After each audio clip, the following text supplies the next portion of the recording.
Hi friends, എല്ലാവർക്കും one clip PSC YouTube ചാനലിലേക്ക് സ്വാഗതം. സെക്രട്ടേറിയറ്റ് അസിസ്റ്റന്റിന്റെ 40ാമത്തെ ക്ലാസ് ആണ് നമ്മുടെ ഇന്നത്തെ.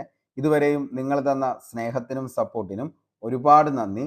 കഴിഞ്ഞ ദിവസം നമ്മൾ ചർച്ച ചെയ്തുകൊണ്ടിരുന്നത് വൈസ്രോയ്സ് ആൻഡ് ഗവർണർ ജനറൽ എന്ന് പറയുന്ന ഒരു ടോപ്പിക്കാണ്. അപ്പോൾ അതിൻ്റെ അകത്ത് ഗവർണർ ജനറൽമാർ എന്ന് പറയുന്ന ടോപ്പിക്ക് കംപ്ലീറ്റ് ആയി. ഇനി നമുക്ക് പഠിക്കാനുള്ളത് വൈസ്രോയിമാരെ കുറിച്ചാണ്. ഏകദേശം 20ഓളം വൈസ്രോയിമാരാണ് നമുക്ക് പഠിക്കാനായിട്ടുള്ളത്. അപ്പോൾ വൈസ്രോയിമാരും അവർ നൽകിയ സംഭാവനകളുമാണ് ഇനി പഠിക്കാനായിട്ട് പോകുന്നത്.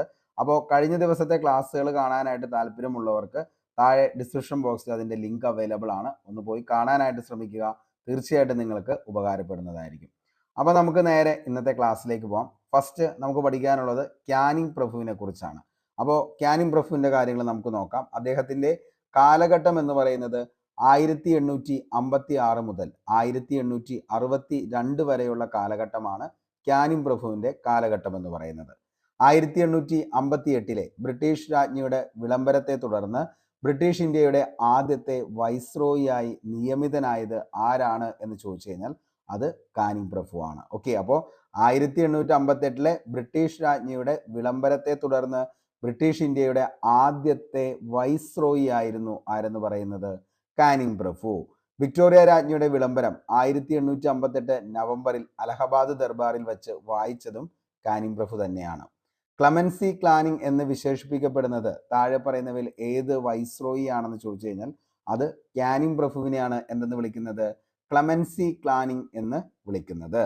കൽക്കട്ട, ബോംബെ, മദ്രാസ് എന്നിവിടങ്ങളിൽ സർവകലാശാലകൾ സ്ഥാപിക്കുമ്പോഴത്തെ ഭരണാധികാരി ആരാന്ന് ചോദിച്ചു കഴിഞ്ഞാൽ അത് ആരാണ്, നമ്മുടെ ക്യാനിങ് പ്രഭു ആണ്. അപ്പോൾ കൽക്കട്ട, ബോംബെ, മദ്രാസ് എന്നിവിടങ്ങളിൽ സർവകലാശാലകൾ സ്ഥാപിതമായപ്പോഴത്തെ ഭരണാധികാരിയാണ് ആരെന്ന് പറയുന്നത് ക്യാനിങ് പ്രഭു. അതായത് 1857. PSC എക്സാമുകളിൽ ഏറ്റവും കൂടുതൽ ക്യാനിങ് പ്രഭുവിനെ കുറിച്ച് ചോദിക്കുന്ന ഒരു ചോദ്യം എന്ന് പറയുന്നത് 1857 ഒന്നാം സ്വാതന്ത്ര്യ സമരം നടക്കുമ്പോൾ ആ സമയത്തെ വൈസ്രോയി ആരാണെന്നുള്ളത് ഒത്തിരി തവണ PSC മോസ്റ്റ്ലി റിപ്പീറ്റഡ് ആയിട്ട് ചോദിച്ചിരിക്കുന്ന ഒരു ചോദ്യമാണ്. അതും ആര് തന്നെയാണ്, ക്യാനിങ് പ്രഭു ആണ്. ഓക്കെ, ഇനി ഇന്ത്യയിലെ ആദ്യത്തെ സർവകലാശാല കൽക്കട്ട സർവകലാശാല സ്ഥാപിതമായത് 1857 ബംഗാൾ റെന്റ് ആക്ട് കൊണ്ടുവന്നത് ഏത് വൈസ്രോയി ആണെന്ന് ചോദിച്ചാൽ അതും ക്യാനിങ് പ്രഭു ആണ് ബംഗാൾ റെന്റ് ആക്ട് കൊണ്ടുവന്നത്. ഏത് വർഷമായിരുന്നു ബംഗാൾ റെന്റ് ആക്ട് എന്ന് ചോദിച്ചു കഴിഞ്ഞാൽ 1859 ബംഗാൾ റെന്റ് ആക്ട് നിലവിൽ വന്നത്.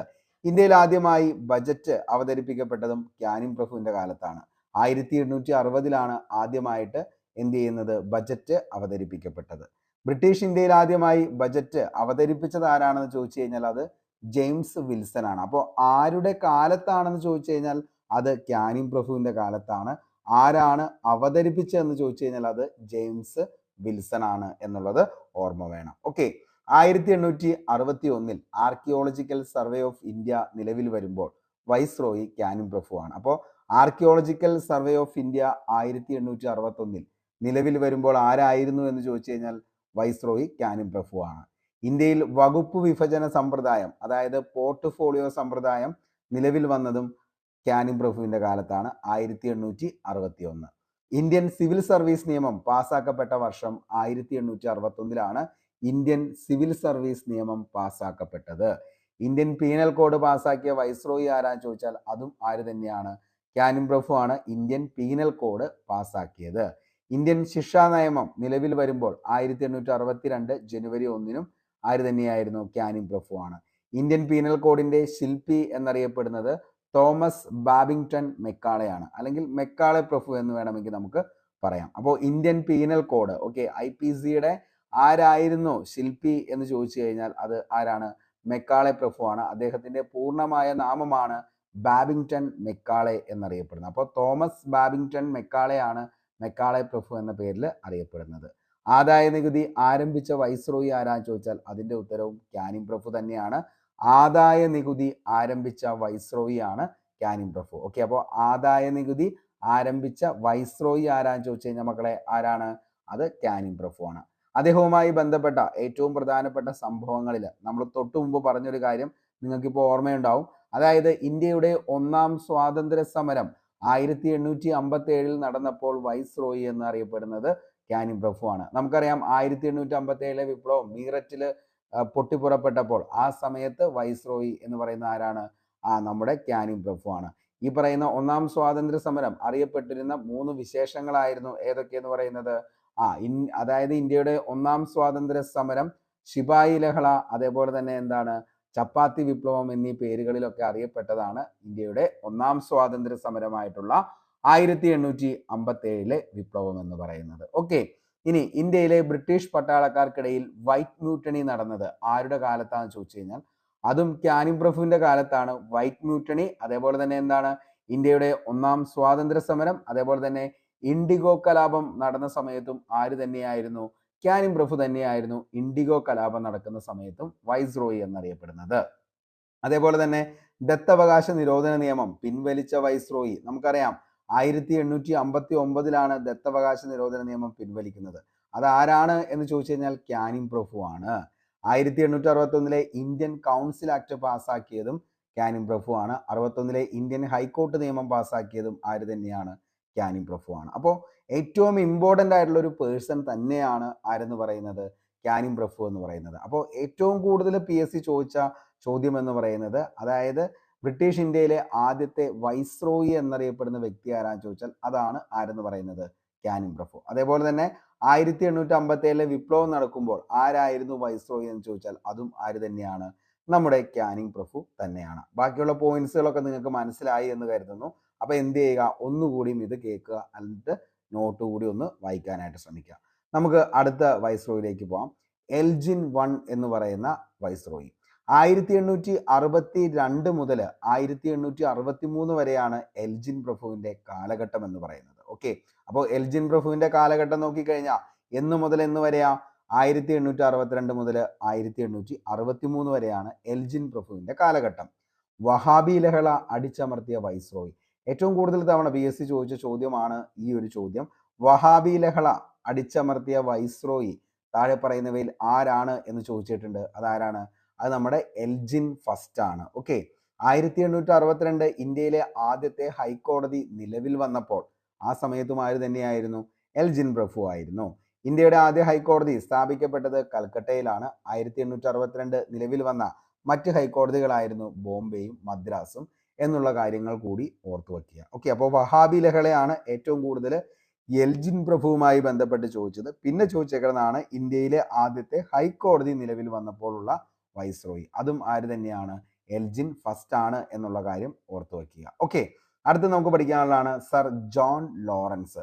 അദ്ദേഹത്തിന്റെ കാലഘട്ടം എന്ന് പറയുന്നത് 1864 മുതൽ 1869 വരെയാണ് സർ ജോൺ ലോറൻസിന്റെ കാലഘട്ടം. പഞ്ചാബിന്റെ രക്ഷകൻ, ഇന്ത്യയുടെ രക്ഷകൻ, വിജയത്തിന്റെ സംഘാടകൻ, ഈ 3 വിശേഷണങ്ങളും ആരിൽ നിക്ഷിപ്തമായിരിക്കുന്നു എന്ന് ചോദിച്ചു കഴിഞ്ഞാൽ അത് സർ ജോൺ ലോറൻസിൽ നിക്ഷിപ്തമായിരിക്കുന്ന 3 വിശേഷണങ്ങളാണ്. പഞ്ചാബിന്റെ രക്ഷകൻ എന്ന പേരിൽ അറിയപ്പെട്ടു, ഇന്ത്യയുടെ രക്ഷകൻ എന്ന പേരിൽ അറിയപ്പെട്ടു, വിജയത്തിന്റെ സംഘാടകൻ എന്ന പേരിൽ അറിയപ്പെട്ടു. ഈ വിശേഷണങ്ങളൊക്കെ ആരിലാ? സർ ജോൺ ലോറൻസിൽ നിക്ഷിപ്തമാണ്. ഓക്കെ, ഇനി ഈ പറയുന്ന വൈസ്രോയി അറിയപ്പെട്ട 3 വിശേഷങ്ങളായിരുന്നു ഇവയെല്ലാം. സമർത്ഥനായ നിഷ്ക്രിയത്വ നയം, അതായത് പോളിസി ഓഫ് മാസ്റ്റർലി ഇനാക്ടിവിറ്റി നടപ്പിലാക്കിയ വൈസ്രോയി ആയിരുന്നു സർ ജോൺ ലോറൻസ് എന്ന് പറയുന്നത്. ഇന്ത്യയിൽ വനം വകുപ്പ് ആരംഭിച്ചത് ആരായിരുന്നു എന്ന് ചോദിച്ചാൽ സർ ജോൺ ലോറൻസ് ആണ് ഇന്ത്യയിൽ വനം വകുപ്പ് ആരംഭിച്ചത്. ഒറീസയിലും അതേപോലെ തന്നെ ബുദ്ദേൽഘട്ട്, രജപുത്താന മേഖലയിൽ ക്ഷാമം പടർന്നു പിടിച്ചപ്പോഴുള്ള വൈസ്രോയും ആര് തന്നെയാണ്? സർ ജോൺ ലോറൻസ് ആണ്. അപ്പോൾ എവിടെയൊക്കെയാ? ഒറീസയില്, ബുദ്ദേൽഘട്ട്, രജപുത്താന ഈ മേഖലകളിലൊക്കെ ക്ഷാമം പടർന്നു പിടിച്ചപ്പോൾ വൈസ്രോയി ആരായിരുന്നു? നമ്മുടെ സർ ജോൺ ലോറൻസ് ആയിരുന്നു. ക്ഷാമത്തിന്റെ കാരണത്തെക്കുറിച്ച് പഠിക്കാൻ സർക്കാർ നിയമിച്ച കമ്മീഷൻ ആയിരുന്നു ആരെന്ന് പറയുന്നത്? സർ ജോൺ കാമ്പലിന്റെ നേതൃത്വത്തിലാണ് ക്ഷാമത്തെക്കുറിച്ച് പഠിക്കാനായിട്ട് ഒരു കമ്മീഷനെ നിയമിക്കുന്നത്. ഓക്കെ, അപ്പോൾ എന്താണ് നിലവിൽ ഈ സമയത്തൊക്കെ ആര് തന്നെയാ? Sir John Lawrence. അപ്പോൾ ഓർത്തു വെച്ചോ, പഞ്ചാബിന്റെ രക്ഷകൻ, ഇന്ത്യയുടെ രക്ഷകൻ, വിജയത്തിന്റെ സംഘാടകൻ, ഇതെല്ലാം ആര് തന്നെയാണ്? സർ ജോൺ ലോറൻസ് ആണെന്നുള്ളത് ഓർത്തു വയ്ക്കുക. അത് നമുക്ക് പഠിക്കാം മേയോ പ്രഭുവിനെ കുറിച്ച്. സ്റ്റാറ്റിസ്റ്റിക്കൽ സർവേ ഓഫ് ഇന്ത്യക്ക് ആരംഭം കുറിച്ചത് മേയോ പ്രഭു ആണ്. ആരാണ്? സ്റ്റാറ്റിസ്റ്റിക്കൽ സർവേ ഓഫ് ഇന്ത്യക്ക് ആരംഭം കുറിച്ചത് മേയോ പ്രഭു. പ്രവിശ്യകൾക്ക് സാമ്പത്തിക അധികാരങ്ങൾ നൽകിക്കൊണ്ട് സാമ്പത്തിക വികേന്ദ്രീകരണം നടപ്പിലാക്കിയ വൈസ്രോയി ആയിരുന്നു മേയോ പ്രഭു. ഇന്ത്യയിൽ വെച്ച് കൊല്ലപ്പെട്ട ഏക വൈസ്രോയി ആരാന്ന് ചോദിച്ചാൽ അത് മേയോ പ്രഭു ആണ്. ഇന്ത്യയിൽ വെച്ച് കൊല്ലപ്പെട്ട ഏക വൈസ്രോയി. മേയോ പ്രഭു കൊല്ലപ്പെട്ടത് എവിടെ വെച്ചാന്ന് ചോദിച്ചു കഴിഞ്ഞാൽ ആൻഡമാനിൽ വെച്ചാണ് മേയോ പ്രഭു എന്ത് ചെയ്യുന്നത്, കൊല്ലപ്പെടുന്നത്. ഓക്കെ, ഇനി പ്രഭുവിനെ വധിച്ച ദേശസ്നേഹി ആരാന്ന് ചോദിച്ചാൽ ഷേർ അലിയാണ്. മേയോ പ്രഭുവിനെ വധിച്ച ദേശസ്നേഹി ആരാണ് എന്ന് ചോദിച്ചു കഴിഞ്ഞാൽ മക്കളെ ആരാണ്? ഷേർ അലിയാണ്. ആരെ വധിച്ചത്? മേയോ പ്രഭുവിനെ വധിച്ച ദേശസ്നേഹിയുടെ പേരാണ് ഷേർ അലി. ഇന്ത്യൻ ധനവികേന്ദ്രീകരണത്തിന്റെ പിതാവ് എന്നറിയപ്പെടുന്നത് മേയോ പ്രഭു ആണ്. ബ്രിട്ടീഷ് ഇന്ത്യയിൽ ആദ്യമായി സെൻസസിന് നേതൃത്വം നൽകിയ വ്യക്തി, ഒത്തിരി തവണ PSC ചോദിച്ച ചോദ്യമാണ്. ബ്രിട്ടീഷ് ഇന്ത്യയിൽ ആദ്യമായിട്ട് സെൻസസിന് നേതൃത്വം നൽകിയ വ്യക്തി ആരാണ് എന്ന് ചോദിച്ചാൽ അതിൻ്റെ ഉത്തരം മേയോ പ്രഭു ആണ്. ഓക്കെ, ഇന്ത്യയിലെ ആദ്യത്തെ ഔദ്യോഗിക സെൻസസ് നടപ്പിലാക്കിയത് ആരാന്ന് ചോദിച്ചാൽ അത് റിപ്പൺ പ്രഭു ആണ്. അപ്പോൾ കൺഫ്യൂസിങ് ഫാക്റ്റ് ആണ്, വിട്ടുപോകരുത്. കാരണം ബ്രിട്ടീഷ് ഇന്ത്യയിൽ ആദ്യമായി സെൻസസിന് നേതൃത്വം നൽകിയത് മേയോ പ്രഭു. പക്ഷെ ഔദ്യോഗിക സെൻസസ് നടപ്പിലാക്കിയത് ആരാന്ന് ചോദിച്ചാൽ അത് റിപ്പൺ പ്രഭു ആണ്. അപ്പോൾ മേയോ പ്രഭുവും റിപ്പൺ പ്രഭുവും മാറിപ്പോകരുത്. ആദ്യ സെൻസസ് മേയോ, എന്നാൽ എന്താണ് ഔദ്യോഗിക സെൻസസ് ആരാന്ന് ചോദിച്ചാലാണ് റിപ്പൺ എന്ന് പറയുന്നത്. ഓക്കെ, കത്തിയവാറിൽ രാജ്കോട്ട് കോളേജും അജ്മീറിൽ മേയോ കോളേജും സ്ഥാപിച്ചതും ആര് തന്നെയാണ്? മേയോ പ്രഭു ആണ്. അപ്പോൾ കത്തിയവാറിൽ രാജ്കോട്ട് കോളേജ് സ്ഥാപിച്ചു, അജ്മീറിൽ മേയോ കോളേജും സ്ഥാപിച്ചു. ഇത് മേയോ പ്രഭു ആണ്. ഇന്ത്യൻ എവിഡൻസ് ആക്ട് നടപ്പിലാക്കിയത് മേയോ പ്രഭു ആണ്. ഇന്ത്യൻ എവിഡൻസ് ആക്ട് നടപ്പിലാക്കിയ വർഷം എന്നാന്ന് ചോദിച്ചു കഴിഞ്ഞാൽ 1872 ഇന്ത്യൻ എവിഡൻസ് ആക്ട് എന്ത് ചെയ്യുന്നത്, നടപ്പിലാക്കുന്നത്. ഓക്കെ, അപ്പോൾ ഇത്രയാണ് നമുക്ക് ആരെക്കുറിച്ച്, മേയോ പ്രഭുവിനെ കുറിച്ച് പഠിക്കാനുള്ളൂ. എപ്പോഴും ഒന്ന് ഓർത്തു വച്ചേക്കുക, 1869 മുതൽ 1872 വരെയാണ് അദ്ദേഹത്തിന്റെ കാലഘട്ടം എന്നുള്ളത്. ഓക്കെ, അപ്പോൾ സ്റ്റാറ്റിസ്റ്റിക്കൽ സർവേ ഓഫ് ഇന്ത്യക്ക് ആരംഭം കുറിച്ചു, അതേപോലെ തന്നെ ആദ്യത്തെ സെൻസസ്, അതേപോലെ തന്നെ ഇന്ത്യൻ എവിഡൻസ് ആക്ട്, ഇത്രയെങ്കിലും എന്ത് ചെയ്യണം, ഓർത്തു വെക്കണം. വെരി വെരി ഇമ്പോർട്ടൻ്റ് ആണ്. ഓക്കെ, ഇനി അടുത്ത് നമുക്ക് പഠിക്കാം നോർത്ത് ബ്രൂക്ക് പ്രഭു. 1872 മുതൽ 1876 വരെയായിരുന്നു നോർത്ത് ബ്രൂക്ക് പ്രഭുവിന്റെ കാലഘട്ടം എന്ന് പറയുന്നത്. പഞ്ചാബിലെ കൂക്ക കലാപം അതിന്റെ ഔന്നത്യത്തിലെത്തിയപ്പോൾ വൈസ്രോയി ആയിരുന്നു നോർത്ത് ബ്രൂക്ക് പ്രഭു എന്ന് പറയുന്നത്. അപ്പോൾ എന്താണ്, പഞ്ചാബിലെ കൂക്ക കലാപം അതിന്റെ ഔന്നത്യത്തിലെത്തിയപ്പോൾ വൈസ്രോയി എന്ന് പറയുന്നത് നോർത്ത് ബ്രൂക്ക് പ്രഭുവാണ്. ഇന്ത്യൻ കാലാവസ്ഥ നിരീക്ഷണ വകുപ്പ് സ്ഥാപിച്ച വൈസ്രോയി, ഇന്ത്യൻ കാലാവസ്ഥ നിരീക്ഷണ വകുപ്പ് സ്ഥാപിച്ച വൈസ്രോയി ആണ് ആരെന്ന് പറയുന്നത്, നോർത്ത് ബ്രൂക്ക് പ്രഭു എന്ന് പറയുന്നത്. ഓക്കെ, 1875 വെയിൽസ് രാജകുമാരന്റെ ഇന്ത്യ സന്ദർശന സമയത്തെ വൈസ്രോയി ആണ് നോർത്ത് ബ്രൂക്ക് എന്ന് പറയുന്നത്. അപ്പോൾ 1875 വെയിൽസ് രാജകുമാരന്റെ ഇന്ത്യ സന്ദർശന സമയത്തെ വൈസ്രോയി. അഫ്ഗാൻ പ്രശ്നത്തിൽ സാലിസ്ബറി പ്രഭുവിന്റെ നടപടികളിൽ പ്രതിഷേധിച്ച് രാജിവെച്ച വൈസ്രോയി, ആ ഒരു വിശേഷണവും ആർക്ക് തന്നെയാ, നോർത്ത് ബ്രൂക്കിനാണ്. ഓക്കെ, അപ്പോൾ ഏറ്റവും കൂടുതൽ PSC ചോദിച്ചേക്കുന്ന ഒരു ചോദ്യമാണ് മക്കളെ, പഞ്ചാബിലെ കൂക്ക കലാപം അതിന്റെ ഔന്നത്യത്തിലെത്തിയപ്പോൾ ആരായിരുന്നു വൈസ്രോയി എന്ന് ചോദിച്ചാൽ അത് നോർത്ത് ബ്രൂക്കാണ്. അതേപോലെ തന്നെ വെയിൽസ് രാജകുമാരന്റെ ഇന്ത്യ സന്ദർശന സമയത്തെ വൈസ്രോയി, അതും ഒന്നും ഓർത്തു വെച്ചോ, വെരി വെരി ഇമ്പോർട്ടൻ്റ് ആണ്. ഓക്കെ, അടുത്ത് നമുക്ക് പഠിക്കാം ലിട്ടൺ പ്രഭുവിനെ കുറിച്ച്. അദ്ദേഹത്തിന്റെ കാലഘട്ടം എന്ന് പറയുന്നത് 1876 മുതൽ 1880 വരെയാണ് ലിട്ടൺ പ്രഭുവിന്റെ കാലഘട്ടം എന്ന് പറയുന്നത്. വൈസ്രോയി ഓഫ് റിവേഴ്സ് ക്യാരക്ടർ എന്നറിയപ്പെടുന്നത്, ഏറ്റവും കൂടുതൽ ഒരു ഡിഗ്രി ലെവൽ എക്സാംസിനും അതേപോലെ തന്നെ LD പോലുള്ള തസ്തികകളിലും ഏറ്റവും കൂടുതൽ വൈസ്രോയിസ് ആൻഡ് ഗവർണർ ജനറൽ എന്ന് പറയുന്ന ടോപ്പിക്കിൽ നിന്ന് ചോദിച്ചൊരു ചോദ്യം തന്നെയാണ് വൈസ്രോയി ഓഫ് റിവേഴ്സ് ക്യാരക്ടർ എന്നറിയപ്പെടുന്നത്. താഴെ പറയുന്നവയിൽ ഏത് വൈസ്രോയി ആണ് എന്ന് ചോദിച്ചു കഴിഞ്ഞാൽ മക്കളെ അത് ലിട്ടൺ പ്രഭു ആണ്. ആരാണ്? ലിട്ടൺ പ്രഭു. ഓവൻ മെറിഡത്ത് എന്ന തൂലികാ നാമത്തിൽ സാഹിത്യരചന നടത്തിയിരുന്ന വൈസ്രോയി. അപ്പോൾ ഓവൻ മെറിഡത്ത് എന്ന തൂലികാ നാമത്തിൽ സാഹിത്യരചന നടത്തിയിരുന്ന വൈസ്രോയി ആണ് ലിട്ടൺ പ്രഭു. ഇന്ത്യയിൽ ആയുധ നിയമം, ഇന്ത്യക്കാർക്ക് ആയുധം കൈവശം വയ്ക്കാം, ലൈസൻസ് വേണമെന്ന നിയമം നടപ്പിലാക്കിയത് അതും ലിട്ടൺ പ്രഭു ആണ്. ഓക്കെ, അപ്പോൾ ഇന്ത്യയിൽ ആയുധ നിയമം, അതായത് ഇന്ത്യക്കാർക്ക് ആയുധം കൈവശം വയ്ക്കാൻ ലൈസൻസ് വേണമെന്നുള്ള നിയമം അത് നടപ്പിലാക്കുന്നത് ആരാന്ന് ചോദിച്ചു കഴിഞ്ഞാൽ അത് നമ്മുടെ ലിട്ടൺ പ്രഭു ആണ്.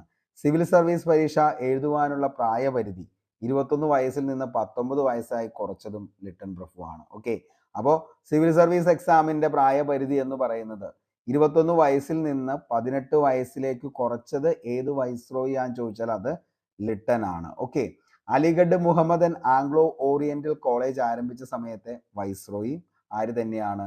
നമ്മുടെ ലിട്ടൺ പ്രഭു തന്നെയാണ്. 1876 1878 മഹാക്ഷാമത്തിന്റെ കാലത്ത് ഇന്ത്യയിലെ വൈസ്രോയി. ഓക്കെ, അപ്പോൾ ഇന്ത്യയിലുള്ള വളരെ എന്താണ് ക്ഷാമമുള്ള സമയമാണ് 76-78. ആ സമയത്തും ഇന്ത്യയിലെ വൈസ്രോയി ആരാണ്?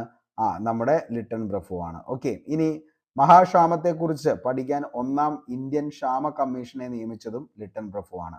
റിച്ചാർഡ് സ്ട്രോച്ചിയുടെ നേതൃത്വത്തിൽ ഇന്ത്യയിൽ ക്ഷാമ കമ്മീഷൻ നിലവിൽ വന്ന വർഷം എന്നാണെന്ന് ചോദിച്ചു കഴിഞ്ഞാൽ 1878 റിച്ചാർഡ് സ്ട്രോച്ചിയുടെ നേതൃത്വത്തിൽ ഇന്ത്യയിൽ ക്ഷാമ കമ്മീഷൻ നിലവിൽ വന്നത്. ഒന്നാം ക്ഷാമ കമ്മീഷൻ എന്നറിയപ്പെടുന്നത് റിച്ചാർഡ് സ്ട്രോച്ചി കമ്മീഷൻ ആണ്. ഓക്കെ, അപ്പോൾ ഒന്നാം ക്ഷാമ കമ്മീഷൻ എന്നറിയപ്പെടുന്നത് എന്താണ് എന്ന് ചോദിച്ചു കഴിഞ്ഞാൽ അതാണ് എന്തെന്ന് പറയുന്നത്? റിച്ചാർഡ് സ്ട്രോച്ചി കമ്മീഷൻ എന്ന് പറയുന്നത്. കാരണം അതിന്റെ നേതൃത്വം വഹിച്ചത് ആരാന്ന് ചോദിച്ചാൽ റിച്ചാർഡ് സ്ട്രോച്ചി ആയിരുന്നു. എന്നാണ് ഈ നിയമം വന്നത് എന്ന് ചോദിച്ചു കഴിഞ്ഞാൽ 1878 ഈ കമ്മീഷൻ നിലവിൽ വരുന്നത്. ഓക്കെ, ഇനി നമുക്ക് ഏറ്റവും ഇമ്പോർട്ടൻ്റ് ആയിട്ട് ലിട്ടൺ പ്രഭുവിന്റെ ഒരു ചോദ്യമാണ്, പ്രാദേശിക ഭാഷാ പത്രം നിയമം കൊണ്ടുവന്ന വൈസ്രോയി ആരാന്ന് ചോദിച്ചു കഴിഞ്ഞാൽ അത് ലിട്ടൺ പ്രഭു ആണ്. പ്രാദേശിക ഭാഷാ പത്ര നിയമം കൊണ്ടുവന്നത് ലിട്ടൺ പ്രഭു. പ്രാദേശിക ഭാഷാ പത്ര നിയമം പിൻവലിച്ച വൈസ്രോയി ആരാന്ന് ചോദിച്ചാൽ അത് റിപ്പൺ പ്രഭു ആണ്. അപ്പോൾ കൊണ്ടുവന്നത് ഒരാളാണ്, പക്ഷെ അത് പിൻവലിച്ചത് ആരാന്ന് ചോദിച്ചു കഴിഞ്ഞാൽ മറ്റൊരാളാണ്. അപ്പോൾ ഇത് എപ്പോഴും അങ്ങോട്ടും ഇങ്ങോട്ടേക്കും എന്ത് ചെയ്യാറുണ്ട്? മാറിപ്പോവാറുണ്ട്. അപ്പോൾ ഓർത്തു വെച്ചോ, വെരി വെരി ഇമ്പോർട്ടൻ്റ് ആണ്.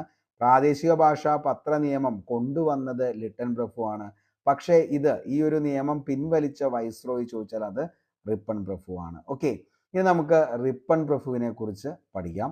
അദ്ദേഹത്തിന്റെ കാലഘട്ടം എന്ന് പറയുന്നത് 1880 മുതൽ 1884 വരെയാണ് റിപ്പൺ പ്രഭുവിന്റെ കാലഘട്ടം എന്ന് പറയുന്നത്. ജനകീയനായ വൈസ്രോയി എന്നറിയപ്പെടുന്നത് നമ്മുടെ റിപ്പൺ പ്രഭു ആണ്. എന്നെ എൻ്റെ വാക്കുകൾ കൊണ്ടല്ല പ്രവൃത്തി കൊണ്ട് വിലയിരുത്തൂ എന്ന് പറഞ്ഞതാണ് റിപ്പൺ പ്രഭു. ഓക്കെ, അപ്പോൾ എന്നെ എൻ്റെ വാക്കുകൾ കൊണ്ടല്ല എൻ്റെ പ്രവൃത്തി കൊണ്ട് വിലയിരുത്തൂ എന്ന് പറഞ്ഞതാണ് റിപ്പൺ പ്രഭു. ഇന്ത്യയിൽ ആദ്യ ഔദ്യോഗിക സെൻസസ് നടപ്പിലാക്കിയ വൈസ്രോയി. നമ്മൾ കുറച്ചു മുമ്പ് ഈ ഒരു പോയിന്റ് പറഞ്ഞതാ, മേയോ പ്രഭുവിന്റെ കാലത്ത്.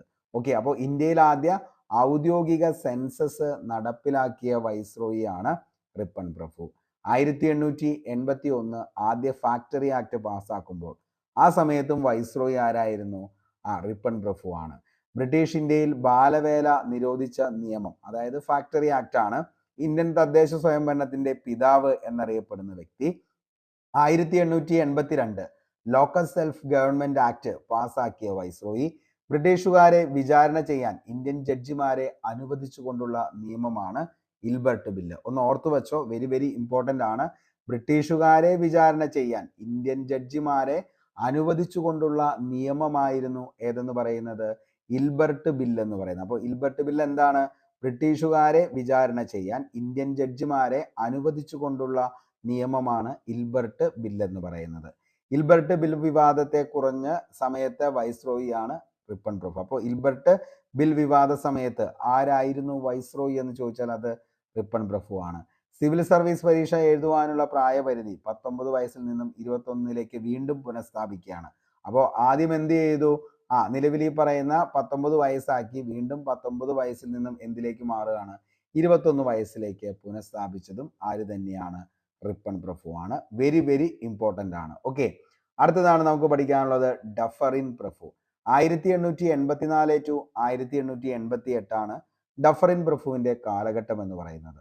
ഇന്ത്യൻ നാഷണൽ കോൺഗ്രസ് രൂപീകരണ സമയത്തെ വൈസ്രോയി. ഈ ഒരു ചോദ്യം തന്നെയായിരിക്കും PSC ഏറ്റവും കൂടുതൽ ചോദിച്ചേക്കണ ചോദ്യം എന്ന് പറയുന്നത്. അപ്പോൾ ഇന്ത്യൻ നാഷണൽ കോൺഗ്രസ് രൂപീകരണ സമയത്തെ വൈസ്രോയി ആണ് ആരെന്ന് പറയുന്നത്? ഡഫറിൻ പ്രഭു എന്ന് പറയുന്നത്. കോൺഗ്രസിനെ മൈക്രോസ്കോപ്പിക് മൈനോറിറ്റി എന്ന് വിളിച്ചു. ഓക്കെ, കോൺഗ്രസിനെ മൈക്രോസ്കോപ്പിക് മൈനോറിറ്റി എന്ന് വിളിച്ചത് ആരാണ് എന്ന് ചോദിച്ചു കഴിഞ്ഞാൽ അതും ആര് തന്നെയാ? നമ്മുടെ ഡഫറിൻ പ്രഭു ആണ് മൈക്രോസ്കോപ്പിക് മൈനോറിറ്റി എന്ന് കോൺഗ്രസിനെ വിളിച്ചത്. മൂന്നാം ആംഗ്ലോ ബർമീസ് യുദ്ധം നടന്ന സമയത്തെ വൈസ്രോയി. ആദ്യമായി ഉയർന്ന സർക്കാർ ഉദ്യോഗങ്ങൾ ഇന്ത്യക്കാർക്ക് കൂടി നൽകുന്നതിനെ കുറിച്ച് പഠിച്ച കമ്മീഷൻ ആയിരുന്നു അദ്ദേഹത്തിന്റെ അത് ഐച്ചിസൺ കമ്മീഷന്റെ മറ്റൊരു പേരാണ് പബ്ലിക് സർവീസ് കമ്മീഷൻ എന്നുള്ളത്. ഓക്കെ, അപ്പോൾ ഐച്ചിസൺ കമ്മീഷൻ അറിയപ്പെട്ടിരുന്ന മറ്റൊരു പേരെന്താന്ന് ചോദിച്ചാൽ അതാണ് പബ്ലിക് സർവീസ് കമ്മീഷൻ എന്ന പേരിലാണ് അറിയപ്പെട്ടത്. അപ്പോൾ ഏറ്റവും കൂടുതൽ PSC ചോദിച്ചാണ്ടോ ഇന്ത്യൻ നാഷണൽ കോൺഗ്രസ് രൂപീകരണ സമയത്തെയും അതേപോലെ തന്നെ കോൺഗ്രസിനെ മൈക്രോസ്കോപ്പിക് മൈനോറിറ്റി എന്ന് വിളിച്ചതും നോട്ട് ചെയ്ത് വെച്ചോ മക്കളെ, വെരി വെരി ഇമ്പോർട്ടൻ്റ് ആണ്. ഓക്കെ, അടുത്തത് എൽജിൻ 2 ആണ്. 1896 ബോംബെയിൽ ആയിരക്കണക്കിന് പേരുടെ മരണത്തിന് കാരണമായ പ്ലേഗ് രോഗബാധയുടെ സമയത്തെ വൈസ്രോയി. ഓക്കെ, അപ്പോൾ 1896 ബോംബെയിൽ ആയിരക്കണക്കിന് പേരുടെ മരണത്തിന് കാരണമായ പ്ലേഗ് രോഗബാധയുടെ സമയത്തെ വൈസ്രോയി ആണ് എൽജിൻ 2. 1896-97 കാലത്ത് ഉത്തരേന്ത്യയിലുണ്ടായ ക്ഷാമത്തെക്കുറിച്ച് പഠിക്കാൻ എൽജിൻ രണ്ടാമൻ നിയമിച്ച ക്ഷാമ കമ്മീഷനായിരുന്നു ല്യാൾ കമ്മീഷൻ. ഓർത്തു വെച്ചോ, വെരി വെരി ഇമ്പോർട്ടൻ്റ് ആണ്, ചോദിക്കാൻ ചാൻസ് ഉണ്ട്, നല്ലൊരു ചോദ്യമാണ്. അതായത് 96-97 കാലത്ത് ഉത്തരേന്ത്യയിലുണ്ടായ ക്ഷാമത്തെക്കുറിച്ച് പഠിക്കാൻ വേണ്ടിയിട്ട് എൽജിൻ 2 നിയമിച്ച ക്ഷാമ കമ്മീഷനാണ് ല്യാൾ കമ്മീഷൻ. ഓക്കെ, എൽജിൻ 2ന്റെ കാലത്ത് വധിക്കപ്പെട്ട പൂനെയിലെ പ്ലേഗ് കമ്മീഷന്റെ കമ്മീഷണർ ആയിരുന്നു WC റാൻഡ് എന്ന് പറയുന്നത്. അപ്പോൾ ജസ്റ്റ് ഒന്ന് ഓർത്ത് വെച്ചാൽ മതി, പക്ഷേ ഈ ല്യാൾ കമ്മീഷൻ ഇമ്പോർട്ടൻ്റ് ആണ്, ഓർത്ത് വച്ചോ. ഓക്കെ, അടുത്തതാണ് നമുക്ക് പഠിക്കാനുള്ളത് കഴ്സൺ പ്രഭു. കാലഘട്ടം 1899 മുതൽ 1905 വരെയാണ് കഴ്സൺ പ്രഭുവിന്റെ കാലഘട്ടം എന്ന് പറയുന്നത്. ഓക്കെ, 1905 ബംഗാൾ വിഭജനം നടത്തിയ വൈസ്രോയി ആയിരുന്നു കഴ്സൺ പ്രഭു. ഈ ചോദ്യം തന്നെ ആയിരിക്കും PSC ഏറ്റവും കൂടുതൽ ചോദിച്ചേക്കണ ചോദ്യം എന്ന് പറയുന്നത്. അപ്പോൾ 1905 ബംഗാൾ വിഭജനം നടത്തിയ വൈസ്രോയി ആരാന്ന് ചോദിച്ചു കഴിഞ്ഞാൽ അതാരാണ്? കഴ്സൺ പ്രഭു ആണ് 1905 ബംഗാൾ വിഭജനം നടത്തിയ വൈസ്രോയി കഴ്സൺ പ്രഭു. തിരുവിതാംകൂർ സന്ദർശിച്ച ആദ്യ വൈസ്രോയി, ഒത്തിരി തവണ ചോദിച്ച ചോദ്യമാണ്. തിരുവിതാംകൂർ സന്ദർശിച്ച ആദ്യത്തെ വൈസ്രോയി താഴെ പറയുന്നവയിൽ ആരാന്ന് ചോദിച്ചു കഴിഞ്ഞാൽ അതും ആര് തന്നെയാണ്? കഴ്സൺ പ്രഭു ആണ്. സർവകലാശാല കമ്മീഷനെ നിയമിച്ച വൈസ്രോയി അതും കഴ്സൺ പ്രഭു ആണ്. 1902 നിലവിൽ വന്ന സർവകലാശാല കമ്മീഷന്റെ തലവനാണ് തോമസ് റാലെ എന്ന് പറയുന്നത്. അപ്പോൾ 1902 നിലവിൽ വന്ന സർവകലാശാല കമ്മീഷന്റെ തലവനായിരുന്നു തോമസ് റാലെ. ഡൽഹിയിലെ പുസയിൽ കൃഷി ഗവേഷണ കേന്ദ്രം ആരംഭിച്ചു, അതും കഴ്സൺ പ്രഭു ആണ്. എവിടെ? ഡൽഹിയിലെ പുസയിൽ എന്ത് ചെയ്തു? കൃഷി ഗവേഷണ കേന്ദ്രം ആരംഭിച്ചു. ആരാണ്? കഴ്സൺ പ്രഭു. പൊതുമരാമത്ത് വകുപ്പിൽ നിന്ന് റെയിൽവേ വേർതിരിച്ച വൈസ്രോയി ആരാന്ന് ചോദിച്ചാൽ അതിന്റെ ഉത്തരവും കഴ്സൺ തന്നെയാണ്. ഇന്ത്യൻ റെയിൽവേ ബോർഡ് നിലവിൽ വന്നപ്പോൾ വൈസ്രോയി ആണ് കഴ്സൺ പ്രഭു. ഇന്ത്യൻ റെയിൽവേ ബോർഡ് നിലവിൽ വന്നപ്പോൾ viceroy Curzon Prabhu. Indian coinage and paper currency act 1899. പുരാതന സ്മാരക സംരക്ഷണ നിയമം നിലവിൽ വന്നു. ഇന്ത്യൻ യൂണിവേഴ്സിറ്റീസ് ആക്ട് നിലവിൽ വന്ന സമയത്ത് ആരായിരുന്നു എന്ന് ചോദിച്ചാൽ അതും ആര് തന്നെയാണ്? ഈ പറയുന്ന നമ്മുടെ ആരാണ്? കഴ്സൺ പ്രഭു ആണ്.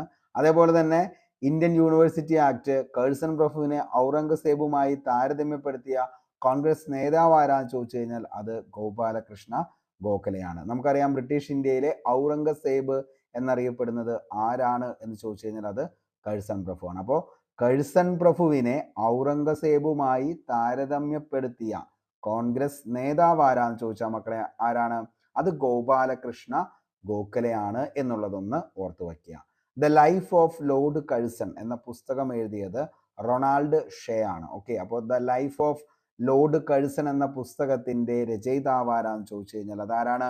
അത് നമ്മുടെ റൊണാൾഡ് ഷേ ആണ്. എന്തെന്ന് പറയുന്നത്? The life of Lord Curzon എന്ന പുസ്തകം എഴുതിയത്. കഴ്സന്റെ വാക്കുകൾ നമുക്കൊന്ന് നോക്കാം. എൻ്റെ പൂർവികന്മാർ ഇന്ത്യയെ കീഴടക്കിയത് തോക്കും വാളും കൊണ്ടാണ്. ഇവ കൊണ്ട് തന്നെ ഞാനും ഈ രാജ്യം ഭരിക്കും എന്ന് അഭിപ്രായപ്പെട്ട വ്യക്തിയാണ് കഴ്സൺ പ്രഭു. അപ്പോൾ എന്താണ്? എൻ്റെ പൂർവികന്മാർ ഇന്ത്യയെ കീഴടക്കിയത് തോക്കും വാളും കൊണ്ടാണ്. ഇവ കൊണ്ട് തന്നെ ഞാൻ ഈ രാജ്യം ഭരിക്കുമെന്ന് പറഞ്ഞത് കഴ്സനാണ്. ഇന്ത്യൻ നാഷണൽ കോൺഗ്രസിന്റെ സമാധാനപരമായ ചരമത്തെ സഹായിക്കാനാണ് ഞാൻ ഇന്ത്യയിൽ വന്നത് എന്ന് പറഞ്ഞതും ആര് തന്നെയാണ്? കഴ്സൺ പ്രഭു തന്നെയാണ് അങ്ങനെ പറഞ്ഞത്. അതായത് ഇന്ത്യൻ നാഷണൽ കോൺഗ്രസിന്റെ സമാധാനപരമായ ചരമത്തെ സഹായിക്കാനാണ് ഞാൻ ഇന്ത്യയിൽ വന്നത് എന്ന് പറഞ്ഞത് ആരാന്ന് ചോദിച്ചു കഴിഞ്ഞാൽ അതും ആര് തന്നെയാണ്? കഴ്സൺ പ്രഭു ആണ്. ഓക്കെ, ഇനി അടുത്ത് നമുക്ക് പഠിക്കാം മിന്റോ എന്ന് പറയുന്ന മിന്റോ പ്രഭു. അദ്ദേഹത്തിന്റെ കാലഘട്ടം 1905 മുതൽ 1910 വരെയാണ് മിന്റോന്റെ കാലഘട്ടം. അതായത് ബംഗാൾ വിഭജനം നിലവിൽ വന്നപ്പോൾ വൈസ്രോയി മിന്റോ സെക്കൻഡ് ആണ്. ബംഗാൾ വിഭജനം നിലവിൽ വന്നത് 1905 ഒക്ടോബർ 16. ഒത്തിരി തവണ PSC ബേസ് ലെവൽ എക്സാമുകൾക്കും ഇനി ഡിഗ്രി ലെവൽ എക്സാംസുകൾക്കും എന്ത് ചെയ്തിട്ടുണ്ട്, ഈ ചോദ്യം ആവർത്തിച്ച് വന്നേക്കുന്നതാണ്. നോട്ട് ചെയ്ത് വെച്ചോ. ബംഗാൾ വിഭജനം നിലവിൽ വന്നത് 1905 ഒക്ടോബർ 16. 1906 ധാക്കയിൽ മുസ്ലിം ലീഗ് രൂപീകരിച്ചപ്പോൾ വൈസ്രോയി മിന്റോ ആയിരുന്നു. 1907 സൂററ്റ് സമ്മേളനത്തെ തുടർന്ന് കോൺഗ്രസ് നമുക്കറിയാം മിതവാദികളും അതേപോലെ തന്നെ തീവ്രവാദികളുമായി രണ്ടായിട്ട് സ്പ്ലിറ്റ് ആവുകയാണ്. അപ്പോൾ ആ ഒരു സമയത്തും ആര് തന്നെയാണ്, മിന്റോ സെക്കൻഡ് ആണ്. ഇന്ത്യൻ കൗൺസിൽ ആക്ട് 1909 പാസ്സാക്കുന്ന സമയത്തെ വൈസ്രോയിയും മിന്റോ സെക്കൻഡ് ആണ്. ഇന്ത്യൻ കൗൺസിൽ ആക്ട് അറിയപ്പെടുന്നതാണ് മിന്റോ മോർലി ഭരണപരിഷ്കാരം. അപ്പോൾ അത് ഒത്തിരി തവണ ചോദിച്ച ചോദ്യമാണ്. മിന്റോ മോർലി ഭരണപരിഷ്കാരം നിലവിൽ വന്ന വർഷം എന്നാണ് ചോദിച്ചു കഴിഞ്ഞാൽ 1909 മിന്റോ മോർലി ഭരണപരിഷ്കാരം നിലവിൽ വന്നത്. അപ്പോൾ ആ ഒരു ചോദ്യത്തിന്റെ ഉത്തരം ഓർത്തു വെച്ചോ. വെരി വെരി ഇമ്പോർട്ടൻ്റ് ആണ്. Very very very very important. Okay, അടുത്തത് ഹാർഡിഞ്ച് സെക്കൻഡ്. 1911 മുതൽ നമുക്ക് അറിയാം ബംഗാൾ വിഭജനം റദ്ദു ചെയ്ത വൈസ്രോയി. ശരിക്കും ആ ചോദ്യത്തിന്റെ ഉത്തരം തന്നെയാണ് PSC ഏറ്റവും കൂടുതൽ എന്ത് ചെയ്തേക്കണത്, ചോദിച്ചേക്കണ ചോദ്യം എന്ന് പറയുന്നത്. കാരണം അദ്ദേഹത്തിന്റെ കാലഘട്ടം 1910 മുതൽ 1916 വരെയാണ് ഹാർഡിഞ്ച് സെക്കൻഡിന്റെ കാലഘട്ടം എന്ന് പറയുന്നത്. അപ്പോൾ നടപ്പാക്കിയത് ആരാന്ന് ചോദിച്ചാൽ ആരുടെ സമയത്താ, മിന്റോ സെക്കൻഡിന്റെ സമയത്ത്, അല്ലെങ്കിൽ കേഴ്സന്റെ സമയത്ത് എന്ന് വേണമെങ്കിൽ നമുക്ക് പറയാം. കാരണം 1905 വരെ കേഴ്സൺ പ്രഭു അവിടെ ഉണ്ട്. ഓക്കെ, അപ്പോൾ ബംഗാൾ വിഭജനം നടത്തിയ വൈസ്രോയി ആരാന്ന് ചോദിച്ചു കഴിഞ്ഞാൽ അത് കേഴ്സൺ പ്രഭു ആണ്. മാറിപ്പോവരുത്. ബംഗാൾ വിഭജനം നടത്തിയത് 1905 ആരാണ്, കേഴ്സൺ പ്രഭു ആണ്. ബംഗാൾ വിഭജനം റദ്ദ് ചെയ്തത് ആരാന്ന് ചോദിച്ചു കഴിഞ്ഞാൽ അത് ആരാണ്, അത് ഹാർഡിഞ്ച് സെക്കൻഡ് ആണ്. എന്നാണ് എന്ന് ചോദിച്ചു കഴിഞ്ഞാൽ 1911 ബംഗാൾ വിഭജനം റദ്ദ് ചെയ്യുന്നത്. അപ്പോൾ ബംഗാൾ വിഭജനം റദ്ദ് ചെയ്യുന്ന വർഷം എന്നാണെന്ന് ചോദിച്ചാൽ മക്കളെ അത് 1911 ആണെന്നുള്ളത് ഓർത്തു വയ്ക്കുക. ജോർജ് അഞ്ചാമൻ രാജാവും മേരി രാജ്ഞിയും ഇന്ത്യ സന്ദർശിച്ചപ്പോൾ വൈസ്രോയി ആയിരുന്നു ഹാർഡിഞ്ച് സെക്കൻഡ്. അപ്പോൾ ജോർജ് അഞ്ചാമൻ രാജാവും മേരി രാജ്ഞിയും എന്ത് ചെയ്യാണ്, നിലവിൽ ഇന്ത്യ സന്ദർശിച്ചപ്പോൾ വൈസ്രോയി ഹാർഡിഞ്ച് സെക്കൻഡ്. ജോർജ് അഞ്ചാമൻ രാജാവിന് വേണ്ടി 1911 ഡൽഹി ദർബാർ സംഘടിപ്പിച്ച വൈസ്രോയി അതും ഹാർഡിഞ്ച് സെക്കൻഡ് ആണ്. ജോർജ് അഞ്ചാമൻ രാജാവിന് വേണ്ടി ഡൽഹി ദർബാർ സംഘടിപ്പിച്ച വൈസ്രോയി ആണ് ആരെന്ന് പറയുന്നത്, നമ്മുടെ ഹാർഡിഞ്ച് സെക്കൻഡ്. ഇന്ത്യയുടെ തലസ്ഥാനം കൽക്കട്ടയിൽ നിന്നും ഡൽഹിയിലേക്ക് മാറ്റിയപ്പോൾ വൈസ്രോയി ഹാർഡിഞ്ച് സെക്കൻഡ് ആണ്. ഇന്ത്യയുടെ തലസ്ഥാനം കൽക്കട്ടയിൽ നിന്നും ഡൽഹിയിലേക്ക് മാറ്റി. ഹാർഡിഞ്ച് രണ്ടാമനെ വധിക്കാൻ ശ്രമിച്ച ഇന്ത്യൻകാരൻ ആരാന്ന് ചോദിച്ചാൽ അത് റാഷ് ബിഹാരി ബോസ് ആണ് ഹാർഡിഞ്ച് സെക്കൻഡിനെ വധിക്കാൻ ശ്രമിച്ച ഇന്ത്യക്കാരൻ. അപ്പോൾ ഒരു റെയർ ഫാക്റ്റ് ആണ്. വേണമെങ്കിൽ ഒരു റാങ്ക് മേക്കിംഗ് ചോദ്യമായിട്ട് ഈ ഒരു ചോദ്യം നമ്മുടെ അടുത്തേക്ക് വരാം. അപ്പോൾ ഒന്ന് ഓർത്തു വെച്ചോ, ഹാർഡിഞ്ച് സെക്കൻഡ് രണ്ടാമനെ വധിക്കാൻ ശ്രമിച്ച ഇന്ത്യക്കാരനാണ് റാഷ് ബിഹാരി ബോസ്. സിവിൽ സർവീസിൽ ഇന്ത്യക്കാരെ കൂടുതലായി ഉൾപ്പെടുത്തുന്നതിനെ കുറിച്ച് പഠിക്കാൻ നിയമിക്കപ്പെട്ട കമ്മീഷനായിരുന്നു ഇസ്ലിംഗ്ടൺ കമ്മീഷൻ എന്ന് പറയുന്നത്. ഹാർഡിഞ്ച് രണ്ടാമൻ രചിച്ച അദ്ദേഹത്തിന്റെ ഏറ്റവും പ്രസിദ്ധമായ കൃതിയാണ് എന്താണ്, മൈ ഇന്ത്യൻ ഇയേഴ്സ് എന്ന് പറയുന്നത്. അപ്പോൾ മൈ ഇന്ത്യൻ ഇയേഴ്സ് എന്ന് പറയുന്നത് ആരുടെ കൃതിയാണ് എന്ന് ചോദിച്ചു കഴിഞ്ഞാൽ മക്കളെ ആരുടെ കൃതിയാണ്, അത് ഹാർഡിഞ്ച് സെക്കൻഡിന്റെ കൃതിയാണ്. ഏതെന്ന് പറയുന്നത് മൈ ഇന്ത്യൻ ഇയേഴ്സ് എന്ന് പറയുന്നത്. അപ്പോൾ ഇത്രയാണ് നമുക്ക് നിലവിൽ ഇന്നത്തെ ക്ലാസ്സിൽ പഠിക്കാനുള്ളൂ. അപ്പോൾ ഹാർഡിഞ്ച് സെക്കൻഡ്, മിന്റോ സെക്കൻഡ്, അതേപോലെ തന്നെ ആരാണ്, കേഴ്സൺ പ്രഭു, Elgin second, Elgin first, Dufferin പ്രഭു, അതേപോലെ തന്നെ റിപ്പൺ പ്രഭു, പിന്നെ ലിട്ടൺ പ്രഭു, നോർത്ത് ബ്രൂക്ക് പ്രഭു, അതേപോലെ തന്നെ മേയോ പ്രഭു, sir John Lawrence, Elgin first, അതേപോലെ തന്നെ പിന്നെ വരുന്നതാണ് കാനിം പ്രഭു. ഓക്കെ, അപ്പോൾ ഇത്രയും വൈസ്രോയിമാരും അവരുടെ ഏറ്റവും പ്രധാനപ്പെട്ട അവരുമായി ബന്ധപ്പെട്ട PSC ചോദിച്ച ചോദ്യങ്ങൾ നമ്മൾ പറഞ്ഞിട്ടുണ്ട്. അതേപോലെ തന്നെ എന്താണ്, ഇവരുമായി ബന്ധപ്പെട്ട ഏറ്റവും ഇമ്പോർട്ടൻ്റ് ആയിട്ടുള്ള റാങ്ക് മേക്കിംഗ് ചോദ്യങ്ങളും നമ്മൾ ഇതിൻ്റെ അകത്ത് ഡിസ്കസ് ചെയ്തു പോയുണ്ട്. അപ്പോൾ എല്ലാവരും ക്ലാസ് കഴിഞ്ഞതിന് ശേഷം നേരെ നമ്മുടെ ടെലഗ്രാം ചാനലിലേക്ക് പോരെ. അവിടെ ഇതിൻ്റെ PDF നോട്ട് അവൈലബിൾ ആയിരിക്കും. അപ്പോൾ PDF നോട്ട് ഈ ക്ലാസ് കണ്ടതിന് ശേഷം PDF നോട്ട് വായിക്കുക. അപ്പോൾ PDF നോട്ട് കൂടി വായിച്ച് കഴിയുമ്പോൾ നിങ്ങൾക്ക് ഒന്നുകൂടിയും പഠിച്ച കാര്യങ്ങൾ തറവാവും. അതിനുശേഷം എന്ത് ചെയ്യുക, വൈകിട്ട് കൃത്യം 9 മണിക്ക് നമ്മൾ കഴിഞ്ഞ പ്രീവിയസ് എക്സാമുകളിൽ ചോദിച്ച ചോദ്യങ്ങളെല്ലാം ഉൾപ്പെടുത്തിക്കൊണ്ടുള്ള എന്ത് ചെയ്യുന്നുണ്ട്, നിലവിൽ നമ്മൾ അതിൻ്റെ എല്ലാത്തിൻ്റെയും നിലവിൽ ക്വസ്റ്റ്യൻസുകൾ ചെയ്യുന്നുണ്ട്. അപ്പോൾ അതുകൂടിയും ചെയ്ത് കഴിഞ്ഞാൽ നിങ്ങൾ സെറ്റായിരിക്കും. അപ്പോൾ അങ്ങനെ ചെയ്ത് കംപ്ലീറ്റ് ആക്കാനായിട്ട് ശ്രമിക്കുക. അപ്പോൾ ഇത്രയും കാര്യങ്ങളൊക്കെയാണ് പറയാനുള്ളൂ. ആരെങ്കിലും ഇനി ടെലഗ്രാമിൽ ജോയിൻ ചെയ്യാത്തവരുണ്ടെങ്കിൽ ഉടൻ തന്നെ ജോയിൻ ചെയ്യുക. ഡിസ്ക്രിപ്ഷൻ ബോക്സിൽ അതിൻ്റെ ലിങ്ക് അവൈലബിൾ ആയിരിക്കും. അതേപോലെ കഴിഞ്ഞ ക്ലാസ്സുകളൊക്കെ നിങ്ങൾക്ക് കാണാനായിട്ട് താല്പര്യമുള്ളവരാണെങ്കിലും എന്ത് ചെയ്യാം, ഡിസ്ക്രിപ്ഷൻ ബോക്സിൽ നോക്കിക്കഴിഞ്ഞാൽ കഴിഞ്ഞ ദിവസത്തെ ക്ലാസ്സിൻ്റെ ഒക്കെ നിലവിൽ ലിങ്ക് അവൈലബിൾ ആണ്. അതേപോലെ തന്നെ നോട്ട് നമ്മുടെ ടെലഗ്രാം ചാനലിലും അവൈലബിൾ ആണ്. അപ്പോൾ ഇത്രയും കാര്യങ്ങളൊക്കെയാണ് പറയാനുള്ളൂ. എല്ലാവരും നന്നായിട്ട് പഠിക്കാനായിട്ട് ശ്രമിക്കുക. നന്നായിട്ട് പഠിച്ച കാര്യങ്ങൾ റിവിഷൻ ചെയ്യുക. എക്സാംസുകൾ കറക്റ്റായിട്ട് ചെയ്യുക. അതേപോലെ തന്നെ എന്ത് ചെയ്യുക, ഇനി അടുത്ത് വരുന്ന എക്സാം ഏതാണോ അതിന് നിങ്ങൾ ഉറപ്പായിട്ടും എന്താണ് കയറി പോകാനായിട്ട് പറ്റട്ടെ എന്ന് സർവേശ്വരനോട് ആത്മാർത്ഥമായി പ്രാർത്ഥിച്ച് ഇന്നത്തെ ക്ലാസ് ഇവിടെ വെച്ച് വൈൻഡപ്പ് ചെയ്യുകയാണ്. നിങ്ങൾക്ക് എന്ത് അഭിപ്രായമുണ്ടെങ്കിലും താഴെ കമൻറ്റ് ബോക്സിൽ രേഖപ്പെടുത്താം. നിങ്ങൾക്ക് വീഡിയോ ഇഷ്ടപ്പെട്ടെങ്കിൽ ഉറപ്പായിട്ടും ലൈക്ക് ചെയ്യണം. അതേപോലെ നിങ്ങൾക്ക് നിങ്ങളുടെ സുഹൃത്തുക്കളിലേക്കും സെക്രട്ടേറിയറ്റ് അസിസ്റ്റൻ്റ് എക്സാമിന് വേണ്ടി പഠിക്കുന്നവരോ അല്ലെങ്കിൽ അസിസ്റ്റൻറ്റ് സെയിൽസ്മാന് പഠിക്കുന്നവരൊക്കെ ഉണ്ടെങ്കിൽ അവരിലേക്കും എന്ത് ചെയ്യാം, നമ്മുടെ ഈ ക്ലാസ്സുകൾ ഷെയർ ചെയ്യാം. തീർച്ചയായിട്ടും ഫ്രീ ആയിട്ട് ഫുൾ സിലബസ് ഓറിയൻറ്റഡ് ക്ലാസ് നമ്മൾ കംപ്ലീറ്റ് ചെയ്യുന്നുണ്ട്. അപ്പോൾ ഇത്രയും കാര്യങ്ങളൊക്കെയാണ് പറയാനുള്ളൂ. പുതിയൊരു വീഡിയോയുമായി വീണ്ടും കണ്ടുമുട്ടാം. അതുവരത്തേക്കും short break. Signing off, Arun Kombanadan. Thank U.